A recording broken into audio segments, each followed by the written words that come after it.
সকালে উঠিয়ে আমি মনে মনে বলি, সারাদিন আমি যেন ভালো হয়ে চলি। আমাদের ধর্মীয়, সামাজিক, সংস্কৃতি এবং পারিবারিক মূল্যবোধের মনে হয় অবক্ষয় ঘটেছে কিছু। মাননীয় স্পিকার, আমাদের এই মূল্যবোধকে ফিরিয়ে আনতে হবে, যে কোনো ভাবেই হোক না কেন। পারিবারিক যে মূল্যবোধ, সেটিকেও আমাদের ফিরিয়ে আনা অত্যন্ত জরুরি। মাননীয় স্পিকার, একটি ছোট্ট ছড়া আমিও ছোটবেলায় পড়েছি, আপনিও পড়েছেন, আমার বিশ্বাস অধিকাংশ বিরোধী দলীয় নেতাও পড়েছেন, আমি মনে করি, দৃঢ়ভাবে বিশ্বাস করি অনেক সংসদ সদস্যই পড়েছেন। সেটি ছড়াটি? সকালে উঠিয়ে আমি মনে মনে বলি, সারাদিন আমি যেন ভালো হয়ে চলি।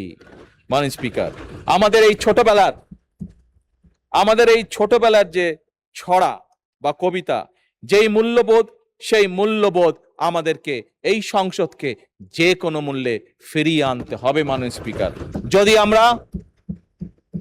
যদি আমরা এই দেশকে গঠন করতে চাই, তাহলে অবশ্যই এই সকল মূল্যবোধ আমাদেরকে ফিরিয়ে আনতে হবে। এক্ষেত্রে মাননীয় স্পিকার, আমি প্রতিটি পরিবার যার যার দায়িত্ব পালন করবে বলে দৃঢ়ভাবে বিশ্বাস করি, এবং এই দায়িত্বটা যাতে প্রত্যেকটি পরিবার পালন করতে পারে, যাতে করে।